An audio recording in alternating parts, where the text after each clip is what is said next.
হযরত নূহ আলাইহিস সালাম কওমের আপত্তিগুলোর জবাবে স্পষ্টভাবে বলেছিলেন, তার মধ্যে কোনো পথভ্রষ্টতা নেই। তিনি বিশ্ব প্রতিপালকের পক্ষ হতে প্রেরিত রাসূল।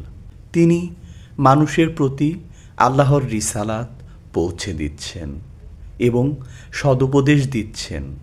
তার দাওয়াতের বিনিময়ে তিনি কোনো ধন দৌলত চান না। পুরস্কার কেবল আল্লাহর নিকট।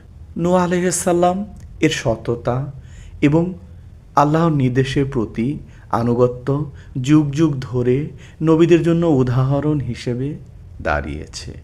শিরকপন্থীরা মুখে আল্লাহকে স্বীকার করলেও চিরস্থায়ীভাবে পথভ্রষ্ট এবং জাহান্নামের অধিবাসী। তাই নূহ আলাইহিস সালাম সব সময় সতর্ক করতেন, শিরক হতে সাবধান হও।